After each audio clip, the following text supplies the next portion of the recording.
Thanks for having me tomorrow. And I guess I don't know if any of you are familiar at all with GraphXR, but just to sort of give you a quick background, a little overview.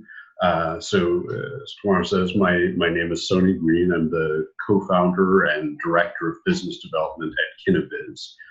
We're a startup in San Francisco focused on data visualization and visual analytics.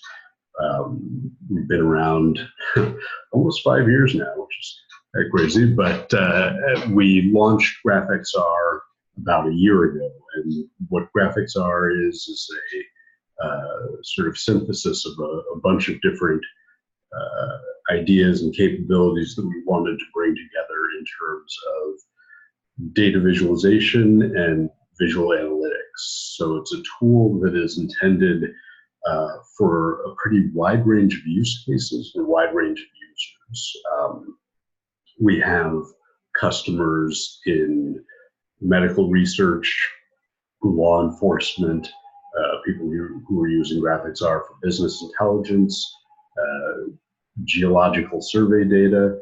So it's a pretty diverse range of use cases. And in terms of the users, we also span the gamut from PhD data scientists to people like myself who actually come in with no data science background whatsoever. My background is actually in animation and 3D graphics. So hopefully you'll see a little bit of the possibilities of how it can be used.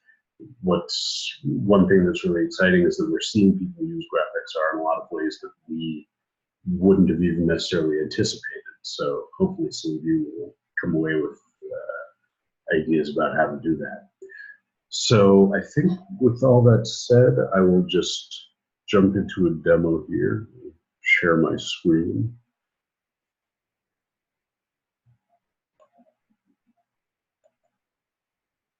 And let's see. So is everyone seeing my screen now?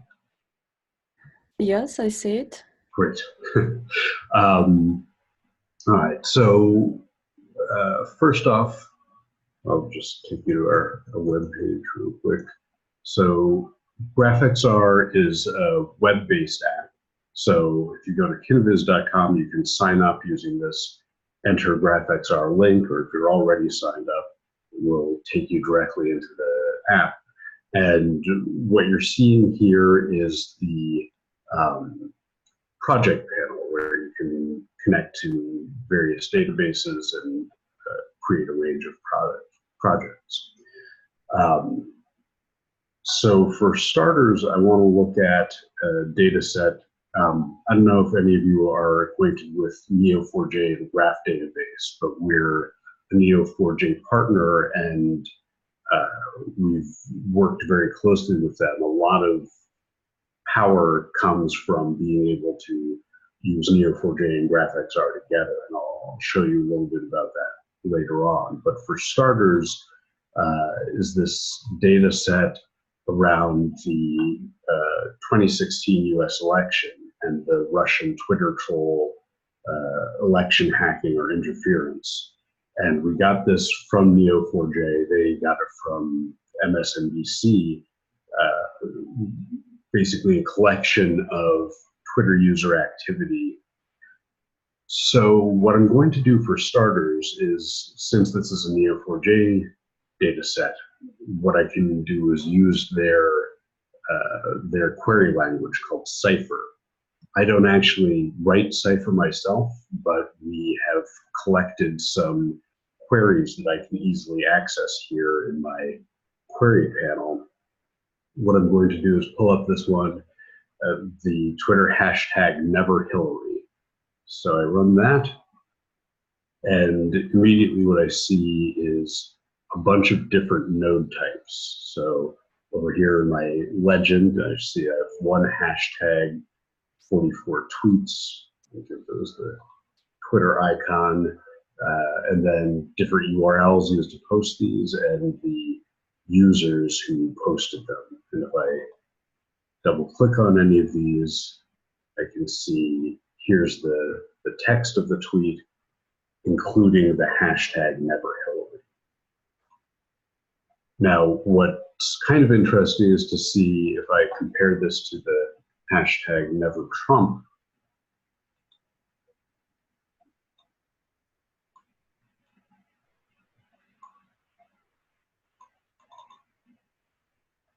There's a number of tweets, well, 3 in this case, that contain both hashtags. So I'm able to see these,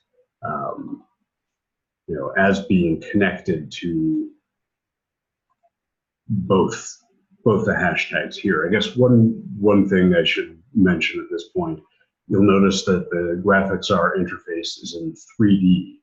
And this is for a number of reasons. Originally, we conceived of GraphXR as a VR-based data visualization platform. And that's still part of the capabilities that we offer, is to view data in VR. Since then, we've actually focused a lot more on just using traditional 2D interfaces, since that's still a lot more common.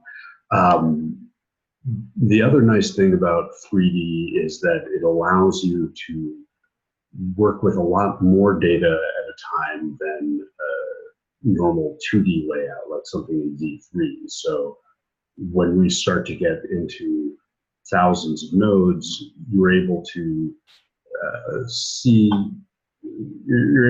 the layout in a way where in 2D would just become very dense and crowded and hard to make out.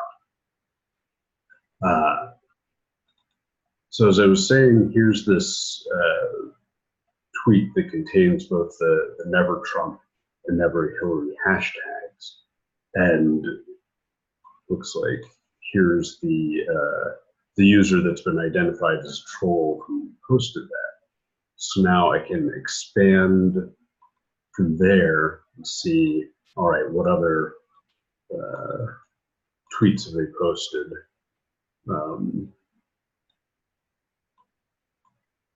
And can continue to, there we go, expand outwards, see, and just warning that some of the content that showed up in this may or may not be a little bit extreme or offensive. The fun of looking at extremist Twitter activity. Now, what you're seeing right here is what we call a force-directed layout. It's basically a physics simulation being used to position the node. So there's no meaning behind their 3D positions other than sort of the clusters that occur naturally. Another way that I can look at this is a hierarchical distribution. So I can do like a tree view here and see the different different steps from one node to the others. From here, from here I want to jump to another data set. Actually using Game of Thrones.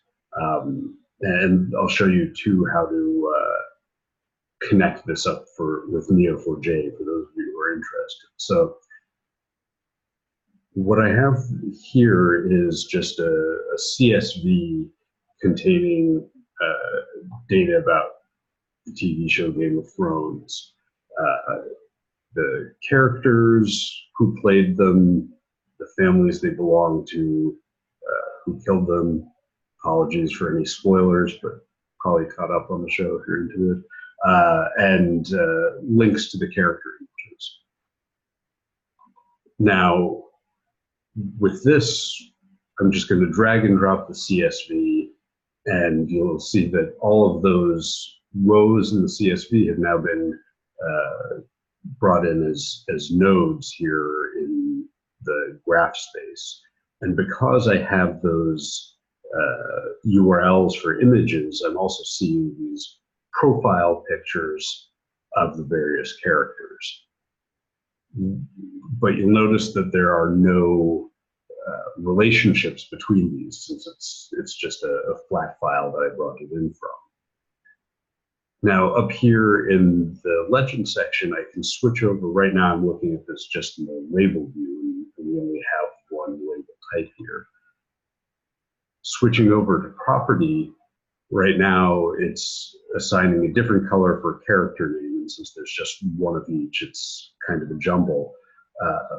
If I want to look at which family each character belongs to, I can switch to the house name, and you'll see colors are being assigned based on that, along with a lot of gray nodes for the unaffiliated characters. It's still pretty hard to really make anything out this way. So one thing I'm going to show you that we do a little bit differently from other data visualization solutions is that you view being able to manipulate the data as an important part of seeing it and understanding it. So we have a number of graph operations that can be performed. One of them is what we call extract. Basically, what I'm going to do is convert a property into a node. So I'll create a new node called house name, and new relationship belongs to. And I'll select house name from my properties here. Set it as a key because I only want one instance of each house. And then when I run this, you'll see that the different houses separate out into subgraphs with the characters associated with them. So here I can see the phrase, for example, around this new fray node. In addition to being able to create new node types, I can create connections between the single type of nodes. So going back to the original CSV import, one thing that is always interesting for Game of Thrones fans is who's killed who. I think this only goes up to season 7, but anyhow, I'm just going to create a new relationship here saying who was killed by whom, and I've set character name as the source property, killed by as the target property. Now let's make these red so they pop a little more. And so now I have the relationships between the characters and who killed them. Clearly, this is well, I'll avoid any spoilers, but now what I've done here in modeling this graph dynamically. Oh, and please, also I guess I'll leave a little time at the end for Q&A. But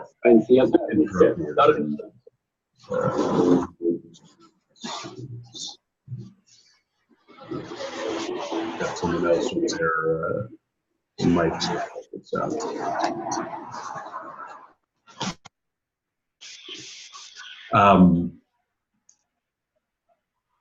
So in addition to being able to model this dynamically, I can actually create a schema around this. Before I do that, I'm just going to show you how to integrate GraphXR if you're using Neo4j Desktop.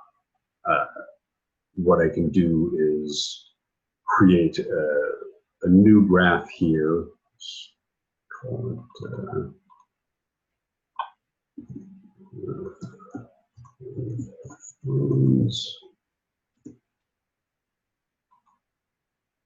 local graph.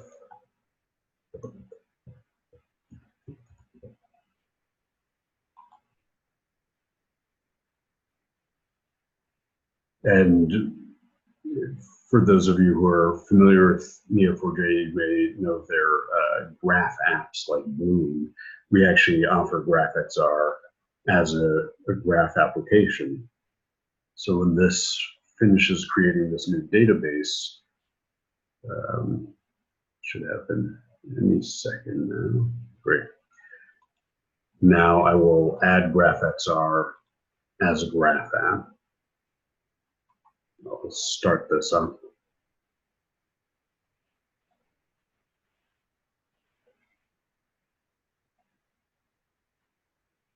Also takes a second.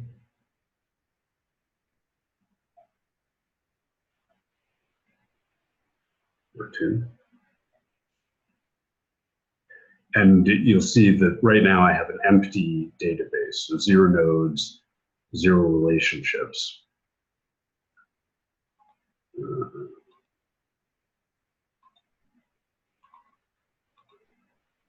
So when I launch GraphXR,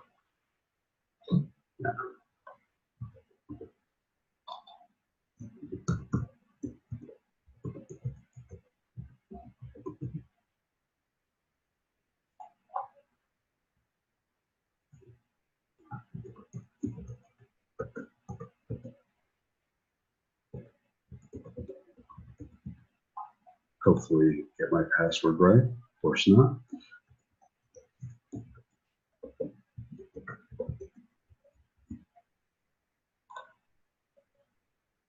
There we go.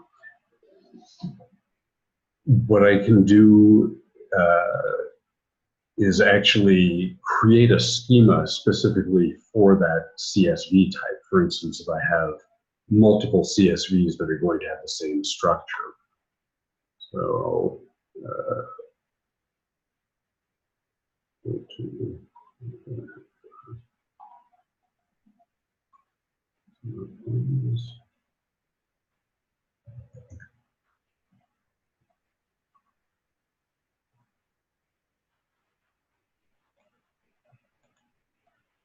it's this one.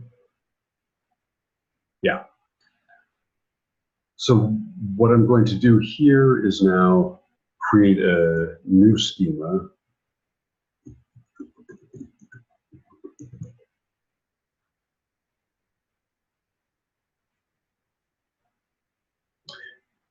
Actually, I realize I'm doing this in the wrong branch of GraphXR. Always fun during a live demo. Let me add a version here. Go through the login once more.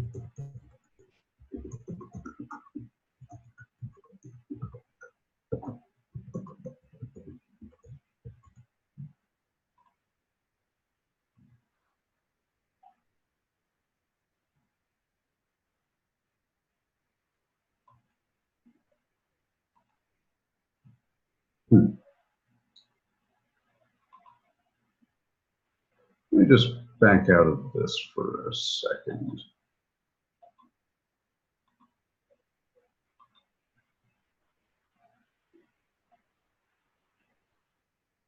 All right, that looks more promising. There we go.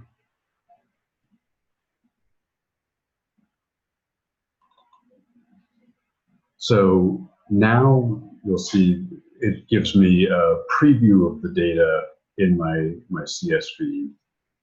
I'm going to go to create a new schema, and I can load in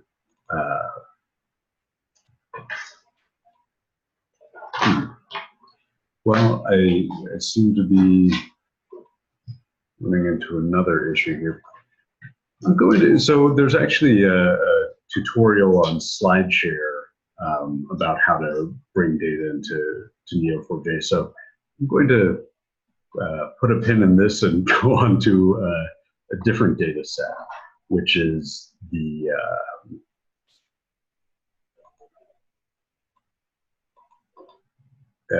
actually looking at investor activity from Crunchbase. So this is data from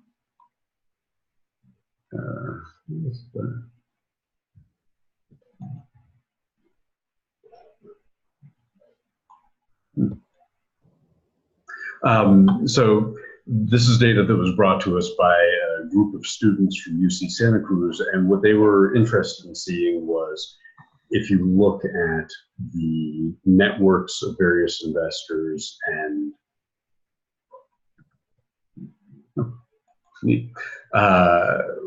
what they've invested in. For instance, if you're a startup, is it possible to determine which investors are a better fit for the kind of startup you're in? And I don't know what these things showing up here are. Just it's odd.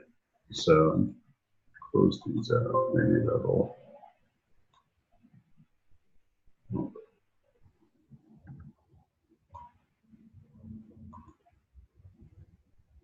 Oh, I think, is someone, I guess, drawing on the screen? Am I doing that?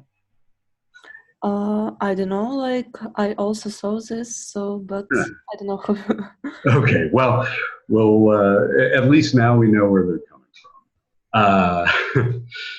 So, as I was saying, this VC data set, I'm going to do a keyword search. I'll just look for Y Combinator here, since that's a pretty well-known accelerator here in the Bay Area. And I can turn the image on for them. And this graph only has, and just this keyword search is actually enabled through a Neo4j database. I can create a search index and tell it which properties I'd like to be able to search on. So I'm going to expand my Y Combinator node here. And now you'll see these portraits for a number of investors. And the links in this case indicate that they have one or more investments in common with YC. So, you know, one or more startups they've invested in together. Now, what's interesting to do at this point is to go from this strict network visualization to parametric visualization. I like to look at the series A, B, and C rounds and see which of these investors have participated in each of those. And now you'll see I have this 3D scatter plot. Let me make these edges a little bit more opaque there. This 3D scatter plot showing the distribution, where here's Y Combinator as an accelerator. It makes sense that it's going to be heavily involved in Series A, and as will a number of the companies associated with it. And so what's more interesting to me are the companies in the B and C rounds here.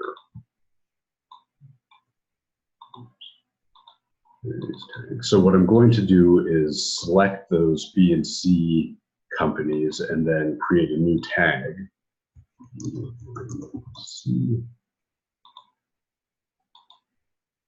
Now I'm going to, in my legend, switch over to tag view, and I can assign a new color to these. Now, if I switch to a different set of parameters, usually I'll look at success ratio as measured by how many of the startups actually exited, the total number of investments by each investor, and the dollar amount raised by these investors. And so my tag group, I can see how they redistribute based on that set of parameters. So up at the top here, I have someone with a very with a pretty good success ratio and a very high number of investments and a relatively high dollar amount. So I know this is going to be one of the bigger investment groups, and sure enough, it's Sequoia Capital, one of the big VCs, versus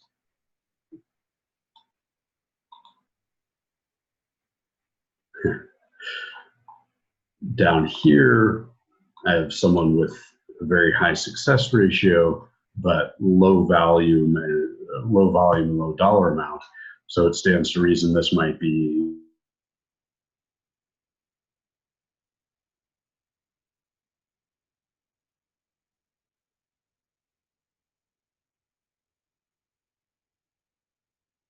angel investor, very good name. So it's an individual investor.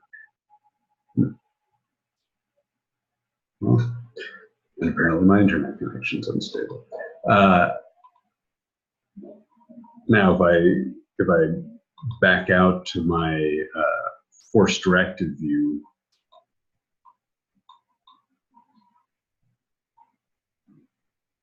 I can pull up.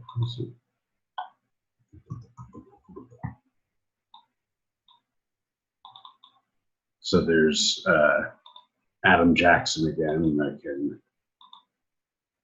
start to expand based on his relationships, kind of like you saw me doing with the Twitter trolls. And I can see here in the center are the investors in common.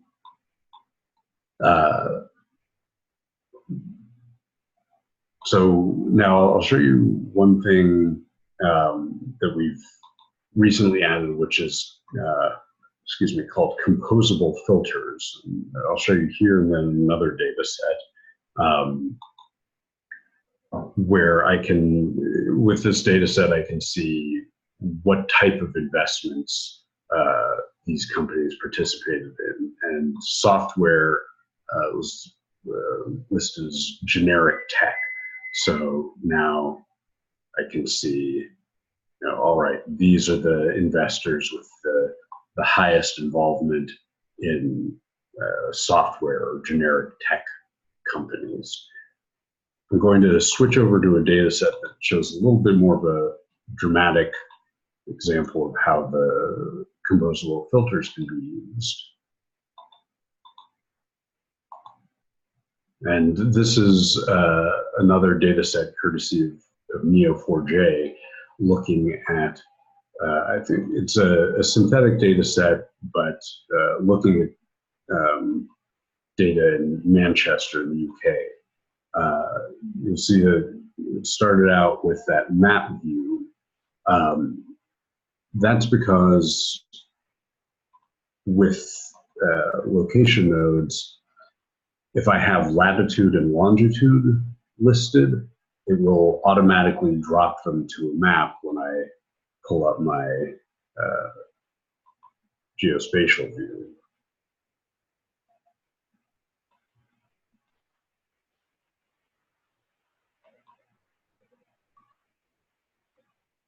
There we go.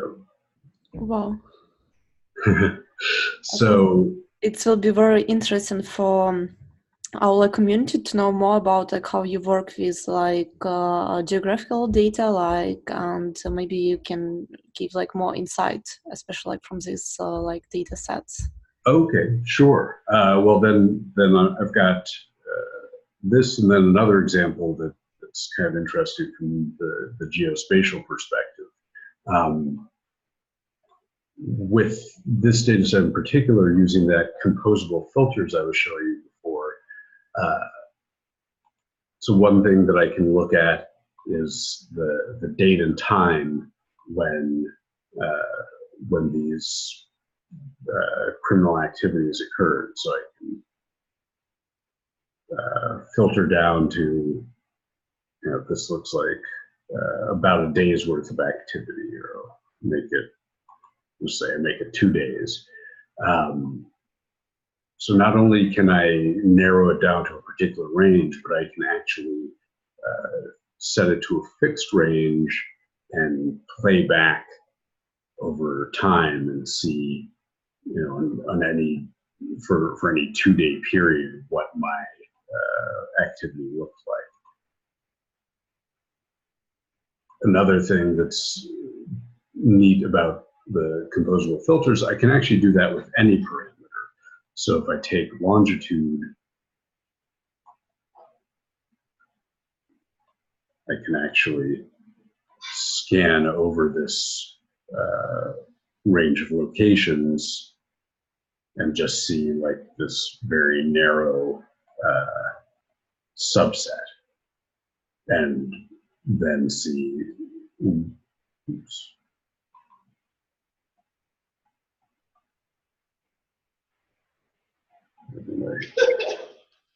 So guys, can I ask you something? I see we are recording this screencast. Will we Sorry, what's this that? link of video? Sorry, may I ask something? Yeah, of course. Yeah, excuse me. I just saw in my Zoom client some ability to point and make some drawing. It was my mistake, like testing. I don't know how to clear that. Oh. But I want to, excuse me, please. I want to ask you when we will finish. Would it be possible for us to get the link with video, maybe by mail or somewhere? Sure, like we will send it later, and now you can ask a question related to presentation and especially like the product, you know, and about links and everything. I will share information later. Okay, thank you. So, because I don't know how to explain, I need to finish this meeting. I have another meeting, like, sorry. So I will ask the question in our Facebook group. Okay. Okay. Maybe we will keep in touch then. Okay.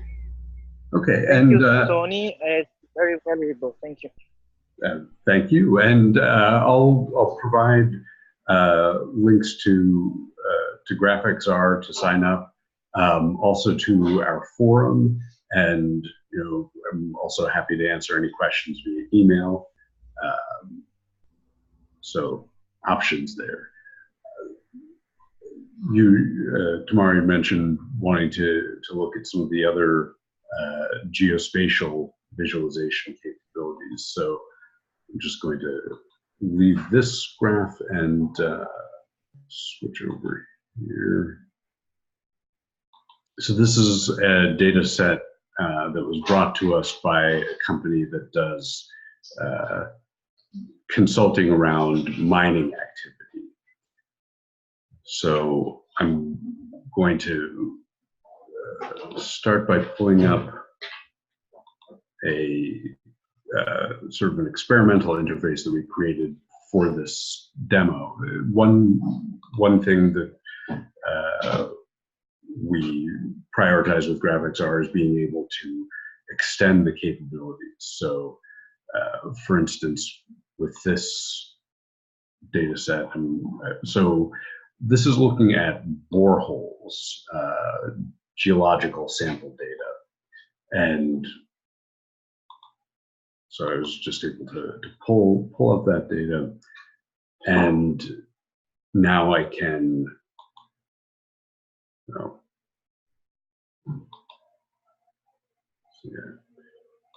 done that in the wrong order.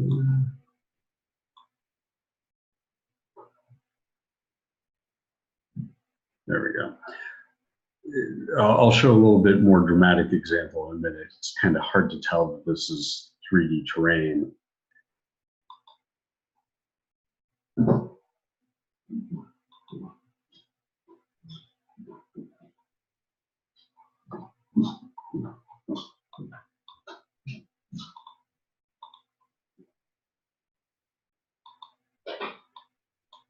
But now you can see, so the collars here are the locations where the holes were drilled, and then the intervals represent the different samples that that were collected from each of these boreholes. I can, from here, let's see, this. And so this is not a core capability here, but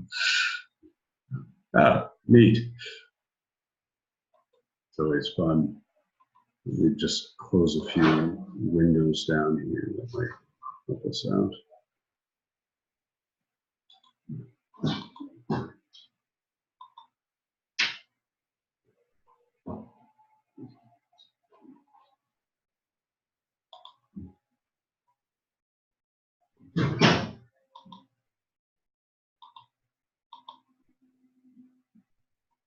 All right.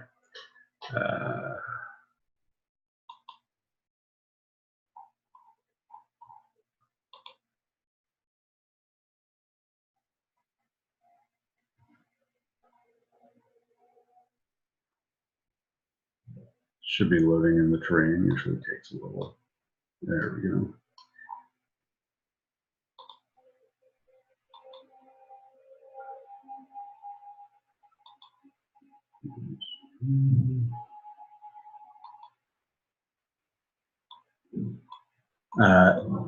So for this data, it was helpful to create a custom display of the boreholes.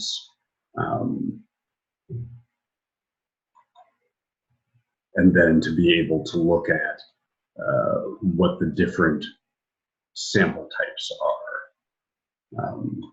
So if I look at primary material, for example,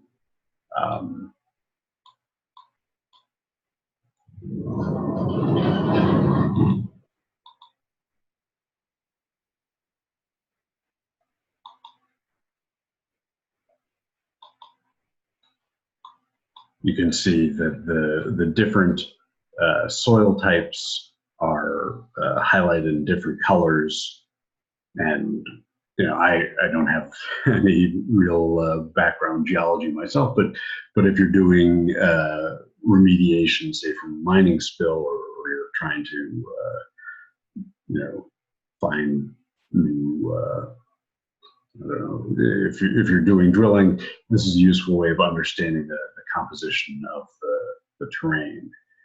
And I'm just going to actually pull in a KMZ file here.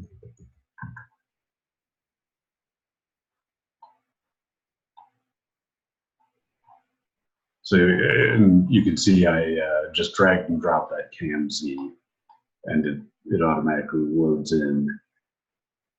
If I pull up my map view, it will drop to the map as we were looking at before. And this is a hiking trail on Mount Everest. I'm gonna hide the map view for a second, and going back to the terrain window.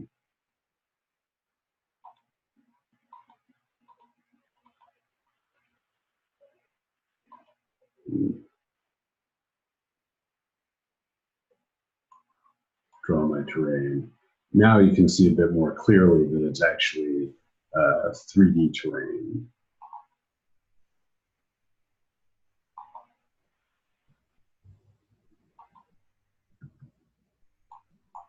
And then I can map the nodes in 3D.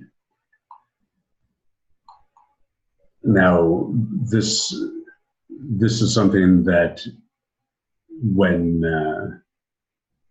looking at the data in VR, it becomes especially powerful to be able to see this full 3D rendering of a complex data set. And this could be applied to different kinds of models as well. So we looked at doing this for, say, 3D models for manufacturing.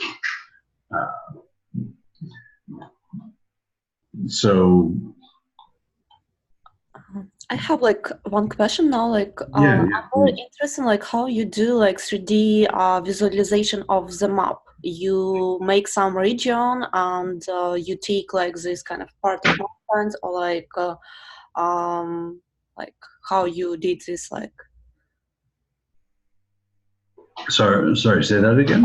Like I'm interested in like how you do this 3D map of mountain. So like you create like region, or you integrate with some other map, and you just visualize this. Yeah. So I'm not sure where the tiles are being pulled from. I know they're being pulled from an external source. Our um, our default map uh, tool is I was get confused. So Mapbox is what we use for the default 2D map. For that 3D map, I'm not sure who we integrate with on that. But there's also a number of other ways of pulling in geospatial data. For instance, so I'm just going to create an annotation node here and say company address, and then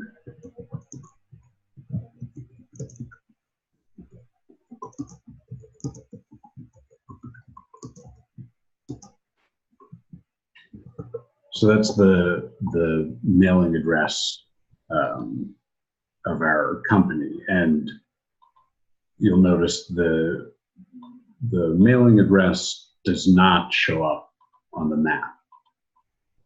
Mm-hmm.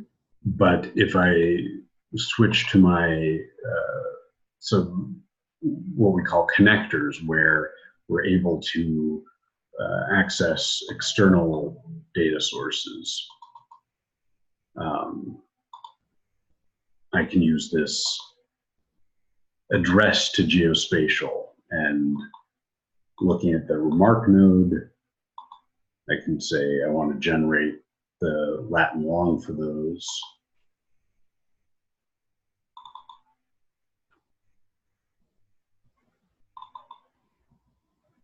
And so now you'll see that we have a Latin long there. So when I switch to my map view again, you'll see that it's now highlighted this, or it's now positioned this node here in San Francisco where we're located. So there are a number of different, we also connected up to this IP to geolocation. Right now, these external integrations are something that we have to implement for our customers, but in time, we're hoping to make it possible to easily connect up new APIs to GraphXR.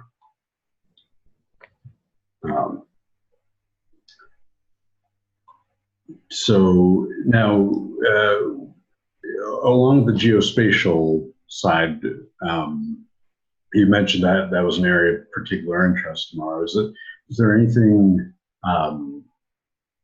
around your applications that would be helpful to think about or talk about? It's like NASA this year, they have like different kind of challenges, and a lot of them relate to improve like living on the earth, like fight with some like and use some theoretical data, and for example, like there are like some use case of visualizing storms and some other like natural disease disaster. So maybe like you can give some insights about how like participants can work with such data or visualize this data. Sure. So this is not directly relevant to that, but I'll go back to this crime investigation data because it shows how you can connect up different data types to geospatial data. If I go to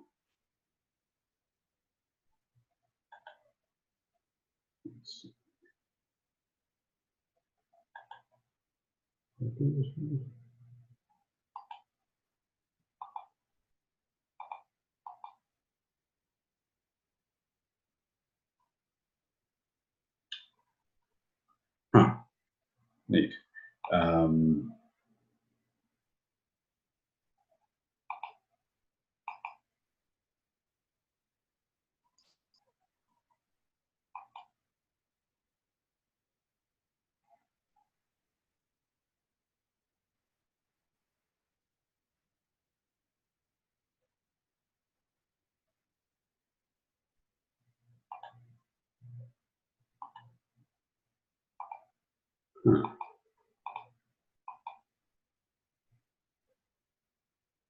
Okay, well, not quite sure what's going on here. Always the joy of doing a live demo, but I'll just load in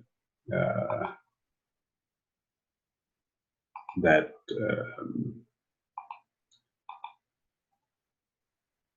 sample I was showing you earlier.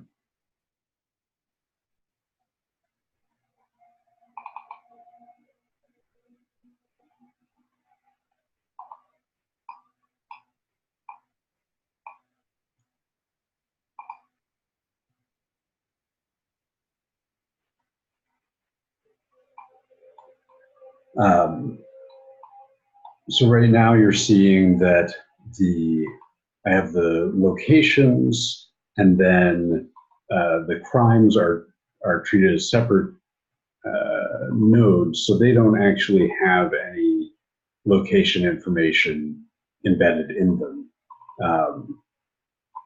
What I can do using my graph operations is actually connect up that location data to the crimes themselves. So if I go to, I'll take my crime nodes and say location, and then look at this occurred at relationship to determine where I'm going to be pulling this data from. And then for the neighbor property, let's say latitude first. And so this formula tells it to, sorry, that should be how to make this longitude.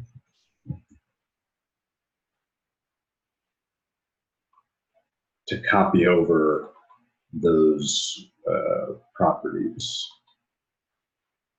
So now I've copied the latitude and longitude from my location nodes, and if I refresh my map,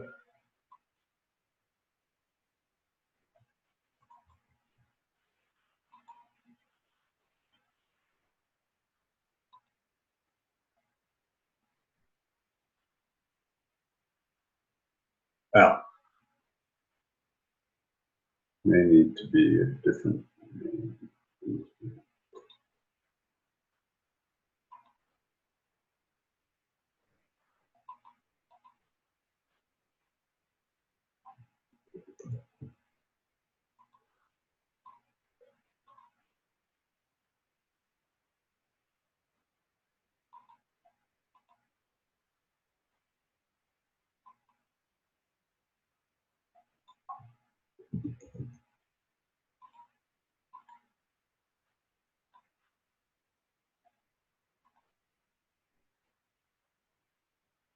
I'm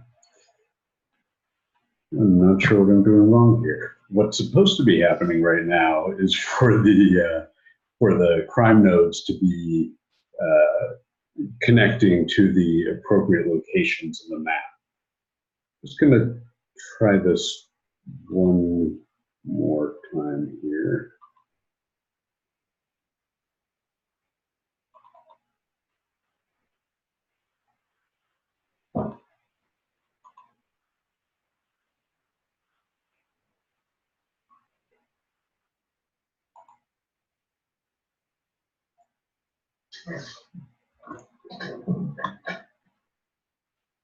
Ah, that must be it.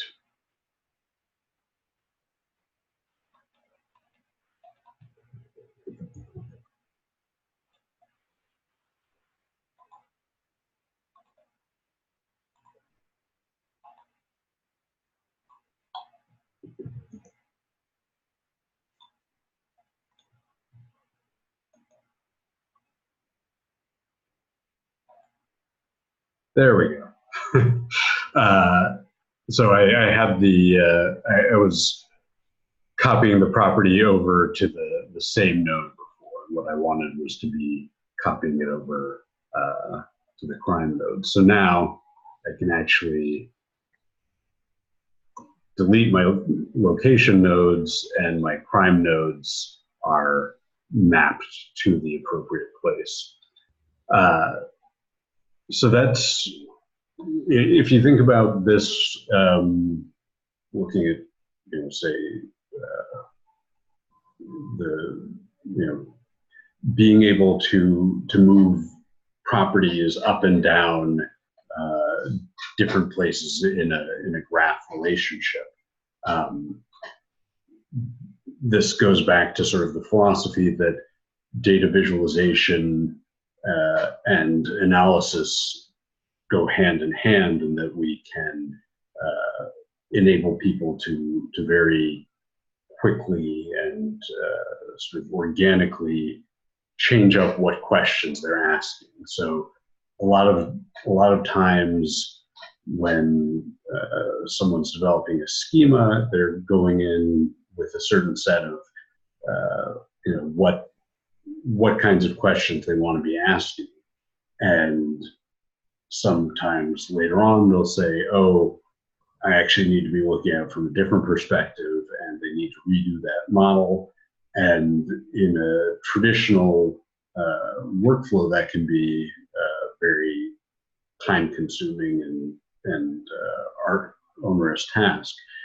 With GraphXR, we've tried to make it as easy as possible to adjust your model and say, I want a property on this node rather than that node.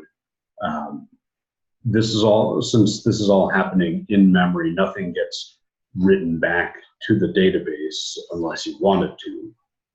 So what we tend to advocate is that people keep their base model just as maximum data veracity, but not to overcomplicate the model, that you can then, during the analysis, customize the model for the particular question that you're trying to answer. Speaking of answering questions, I see we're down to about 5 minutes. So did anyone have anything they want to ask? We have one question from Alexei Bondarenko. He asked if your product has an API. He wants to connect and test his data sets here. So not currently, not yet. But if you want to try GraphXR for your data set, so we have a free to use version, free forever, not like a limited time trial that you can sign up for. Let's see, is there a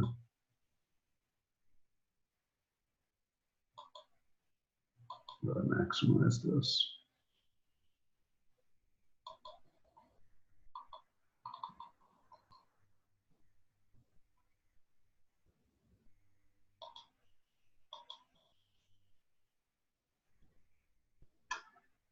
Well, I don't know how to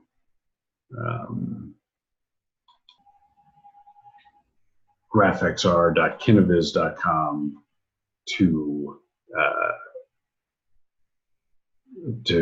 connect up, and you can sign up here, and if you have your data in a database or in a CSV,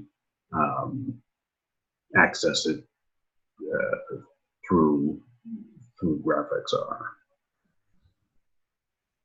Sorry, did I answer that question at all?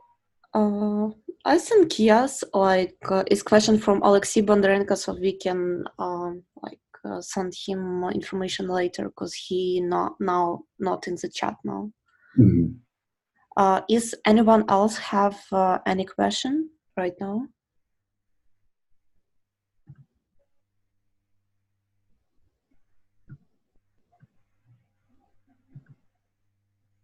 Okay, maybe. Yeah. Sorry, I can't see the chat window if there is one. So.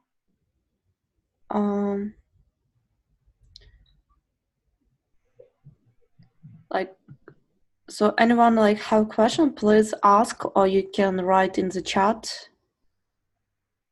And the other thing is the community forum that we just launched, community.kineviz.com, where we're encouraging people to post questions there so everyone can see the answer. So that's a great place as well to reach out to us and get more detail on GraphXR. That's great. Great. Well, thank you again, Tamara, for giving me this chance to demo, and thank you to everyone who joined us. Yeah, thank you so much for your time, and we will happy to use GraphXR for NASA Space Up Challenge in Ukraine. And thank you so much for your time, and have a good day. And if our participants will later have any question, I will happy to connect you. Great. Thank you. All right. Take care. Thank you. Bye.